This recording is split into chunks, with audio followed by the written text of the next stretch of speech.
안녕하세요. 사고치는 유튜버 김치샐러드입니다. 별빛 여러분, 한가위 추석 명절 잘 보내고 계신가요? 특히나 이번 추석은 임영님의 삼시세끼 출연과 I am hero the stadium 영화에 대한 기대감으로 더욱더 의미있는 명절이 될 것 같습니다. 온 가족분들이 모여서 임영님 이야기로 행복한 웃음의 꽃을 피워봐도 좋을 것 같네요. 오늘 종합뉴스에서는 추석 명절을 앞두고 하루 동안 전해진 다양한 임영님 관련 내용 알차게 전해드리겠습니다. 첫 번째 뉴스는 기록 소식입니다. 마이셀럽스 소셜 지수에서 임영님이 주간 지수 1위를 달성했는데요. 그룹과 아이돌 등 모든 아티스트를 종합한 전체 순위 1위입니다. 뿐만 아니라 임영님은 소셜 지수 월간과 일간 모두 달성하며 3개 부문 1위를 모두 차지했네요. 한편 세부 항목에서도 임영님은 좋아요 3,847만 3,254개, 응원 댓글 7,768만 3,411개를 받아 압도적인 1위를 차지하고 있습니다. 대표 이미지로는 가창력이 뛰어난 세대를 초월하는 실시간 검색어를 장악하는 무대를 뒤집어 놓는 최돌 셀럽인 열정이 가득한 현란한이 선정되었으며 현재 팔로워는 3만 336명을 기록하고 있습니다. 마이셀럽스 소셜 지수는 스타 프로필에서 응원 댓글 및 매력키 토크 등 참여 활동과 커뮤니티 소통을 기준으로 선정하는데요. 이후 서클 차트, 소셜 차트에 포함되어서 올해의 핫스타상 수상에 반영되는 지표입니다. 한편 임영님은 국내 최대 음원 플랫폼 멜론 남자 솔로 아티스트 1위에 오르며 눈부신 인기를 빛내주었는데요. 음원 8, 팬증가 3.9, 좋아요 5, 포토 5.9, 영상 6을 기록하며 최고 순위 1위에 올랐습니다. 특히 누적 팬수 14만 5,038명을 달성하면서 압도적인 차이를 보이며 놀라운 기록을 달성해 주었는데요.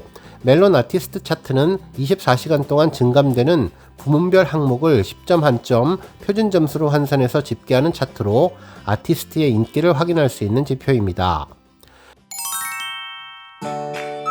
다음 뉴스는 주말 차트 소식입니다. 추석 연휴를 맞아 주말 멜론 차트에서 임영님 노래들이 약진하고 있는데요. 먼저 15일 일요일 오전 8시 메인 차트인 멜론 탑백에서 임영님은 지난주에 비해 2곡이나 더 탑10에 등극시키며 존재감을 보여주었습니다. 이날 차트를 보면 임영님의 사랑은 늘 도망가는 3위, 온기가 8위, 홈이 9위, 그리고 우리들의 블루스가 10위를 차지하며 탑10 중 모두 4곡을 올리면서 존재감을 입증해 주었네요. 한편 12위 모래알갱이, 14위 다시 만날 수 있을까, 15위 이제 나만 믿어요, 17위 두오다이, 19위 무지개, 20위 런던보이가 차지하며 상위권을 석권하는 포스를 보여주었습니다. 한편 아침 실시간 차트는 그야말로 임영님 노래가 석권을 했는데요. 15일 오전 8시 차트를 보면 1위 홈, 2위 온기, 3위 사랑은 늘 도망가, 5위 우리들의 블루스, 7위 모래알갱이, 9위 이제 나만 믿어요, 10위 두오다이가 차지했으며 11위 무지개, 12위 런던보이, 14위 폴라로이드, 15위 인생찬가, 18위 연애편지, 20위 보금자리가 차지하며 그야말로 상위권을 휩쓸었습니다. 한편 지니 차트도 임영님 노래가 상위권을 석권했는데요. 주말 실시간 차트에서 1위는 사랑은 늘 도망가, 2위는 이제 나만 믿어요가 차지했네요. 한편 3위는 우리들의 블루스가 올라왔으며 4위 홈, 5위 다시 만날 수 있을까, 6위 모래알갱이, 7위 무지개, 8위 온기, 10위 런던보이가 차지했습니다. 한편 11위 두오다이, 12위 폴라로이드, 14위 인생찬가, 15위 연애편지, 16위 보금자리가 올라서 변함없는 임영님 힘을 보여주었네요.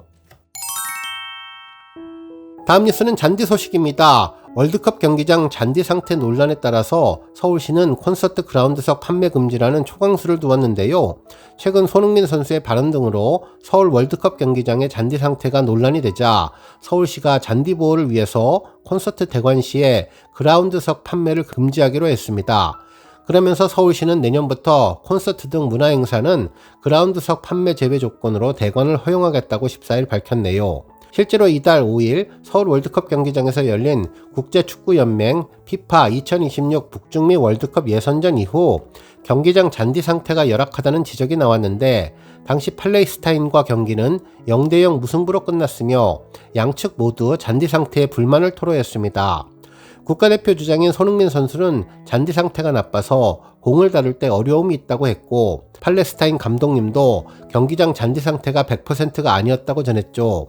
손흥민 선수는 이에 지난 11일 오만과의 경기에서 3대1로 승리한 뒤에 그라운드 상태가 너무나 좋아서 선수들이 플레이할 때 더 자신있게 한 것 같다며 이런 부분이 홈 경기장에서도 개선됐으면 좋겠다고 잔디 상태를 언급했는데요.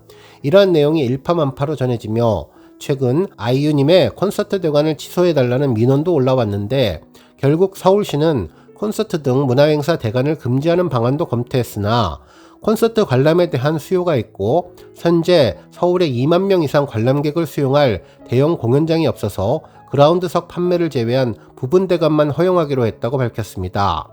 한편 민원이 제기된 아이유님의 콘서트는 이미 티켓이 전석 매진되어서 계획대로 열리는데 소속사 측은 그라운드 사용 매뉴얼을 엄격하게 준수하고 잔디 관리에도 총력을 기울이겠다고 밝혔네요.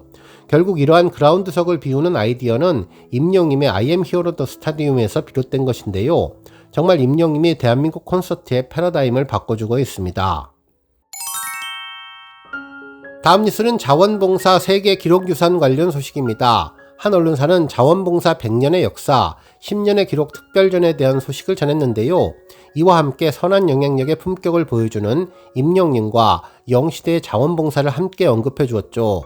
기사에 따르면 대한민국 자원봉사의 역사를 기록하고 공유하는 자원봉사 아카이브의 개설 10주년을 기념하는 특별 전시가 오는 29일까지 서울에서 열리는데 이번 전시는 대한민국의 봉사활동 역사를 전하는 기록의 여정이라며 대한민국 자원봉사의 뿌리를 되찾으며 최신 자원봉사 트렌드까지 아우르는 전시라고 전했습니다. 광복 이후 자연재해 극복을 위한 구호활동부터 1988년 서울올림픽에서의 자발적으로 참여한 자원봉사자들의 활약, 그리고 2007년 서해안 기름 유출 사고와 같은 대규모 재난 복구 봉사까지 다양한 역사적 순간을 통해 자원봉사의 가치를 되새길 수 있으며 최근 팬덤을 기반으로 한 자발적인 자원봉사도 주목받고 있다면서 임영임 팬클럽 영시대의 지역 봉사활동 등이 그 예라고 전해주었습니다. 실제로 공통의 관심과 취향으로 모인 팬덤들은 자원봉사의 한 축을 담당하고 있으며 가수 임영임의 팬클럽 영시대는 지역별로 대면 봉사 모임을 만들어서 지역사회에서 봉사활동을 실천하고 있다고 언급해 주었습니다. 한편 또 다른 언론사는 자원봉사가 어떻게 세계 기록유산이 됐는지에 대한 기사도 보도해 주었는데요. 지난 2007년 12월 서해안 원유 유출 사고로 수천 명의 봉사자들이 모여들어 원유 누출로 오염된 해변을 청소했는데 누적 봉사자는 123만 명에 달했다고 전했습니다.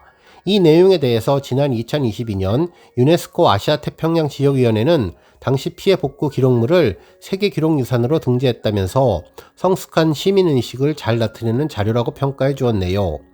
이와 같은 봉사활동은 매일매일 기록과 문서 사진으로 저장되는데 자원봉사를 기록한다는 것은 봉사활동이 새로운 가치를 만들어낼 수 있다는 인식을 갖게 해서 자원봉사자들의 구술자료와 인터뷰 영상, 현장 영상 등 수집 기록을 활용해서 콘텐츠를 제작하고 확산함으로 자원봉사자들에게 자긍심을 갖게 한다고 전했는데 우리 영시대가 큰 축을 담당해서 너무나 자랑스러웠습니다.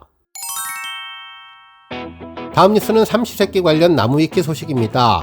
나무위키에서 삼시세끼 프로그램 관련 다양한 정보들을 전달했는데요. 특히 이번 작품은 삼시세끼 프랜차이즈 통산 10번째 시리즈이자 방영 10주년에 더해서 어촌편 출범 10주년 기념작품이 된다며 촬영지는 강원도 평창군으로 확인됐는데 어촌과는 거리가 있는 촬영지에 대한 의아함을 드러내는 의견이 있었지만 나영석 PD님의 의중을 추측해보자면 어촌편 출범 10주년 기념이라기보다는 프랜차이즈 자체의 방영 10주년 기념으로 노선을 선회한 것으로 보인다고 전했고 실제로 광고에서도 삼시세끼 방영 10주년 스페셜 에디션이라는 부제를 단 것으로 보아 굳이 어촌편 출범 10주년 기념에만 한정 지을 필요는 없다고 추측해 주었습니다.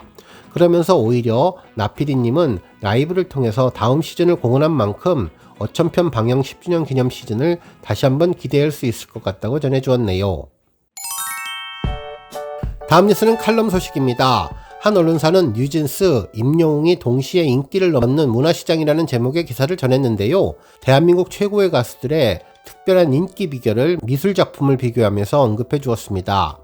기사에 따르면 음악적인 취향은 사춘기 무렵에 생겨서 평생 지속되기 때문에 뉴진스와 임영웅이 동시에 인기를 누리는 것 같다며 철학적 칸트를 언급했는데요.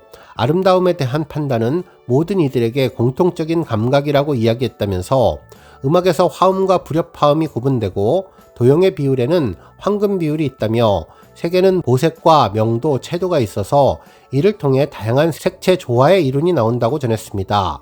인간의 감각에 아름답게 들리는 소리의 성질이나 크기, 그리고 색의 성질이 있음을 뜻하는데, 그래서 통상적으로 한 사회 안에서 잘생긴 얼굴이나 예쁜 옷에 대한 판단은 동일하거나 유사하다고 전했습니다. 그러면서 이러한 아름다움에 대한 기준은 시대와 지역에 따른 경우도 동일할 것인가라는 질문을 했는데, 미적 판단 기준은 학습되는 것이라고 전했네요.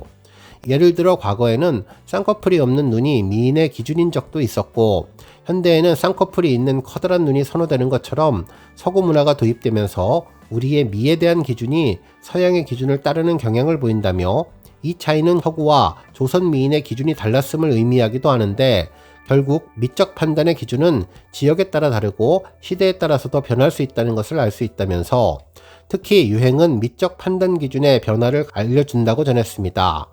또한 패션계의 유행은 해마다 계절마다 변하며 그 변화에 따라서 예쁘고 멋진 옷의 기준도 달라진다면서, 자연스럽게 유행에 민감한 이들은 새로운 패션이 멋지다고 느끼고, 이에 둔감한 이들은 철진한 것들이 여전히 멋지고 아름답다고 생각한다면서, 결국 아름다움은 학습을 통해서 형성될 수 있다고 전했습니다. 그러면서 학습의 영향은 음악에서 더욱더 뚜렷한데, 음악을 향한 취향은 사춘기 무렵에 생기며 그때 각인된 취향은 평생 지속된다고 전하면서, 노년 인구의 증가로 과거에 유행하던 트로트가 최근 다시 붐을 일으키는 것도 같은 이치라며, 음악적인 취향이 한번 학습되면 쉽게 바뀌지 않는 것처럼 미술도 꾸준한 노력과 학습 없이 사회적 통념에 따라 굳어지는 취향을 바꾸기가 결코 쉽지 않다고 전했습니다. 그러면서 임영님과 뉴진스를 언급했는데요. 오늘날과 같이 변화의 속도가 빠르면 학습된 내용은 신속하게 변화된다면서, 이처럼 다양한 모습이 미술계에도 나타날 것이라고 전해주었습니다. 오늘 뉴스 여기까지고요. 우리 영시대 별빛님들 김치 샐러드 채널 변함없이 방문해 주셔서 항상 감사드리고, 앞으로도 더 건강하고 더 행복한 하루가 되시길 바랍니다. 그리고 영상 보고 공감하셨다면 잊지 말고 좋아요 버튼 꾹 눌러주시면 더욱더 감사하겠습니다. 앞으로도 더욱 열심히 임영님 소식 알차게 준비해서 다음 영상으로 만나 뵙겠습니다. 별빛 여러분 다시 한번 감사드리며 오늘도 좋은 하루 되세요. 선행.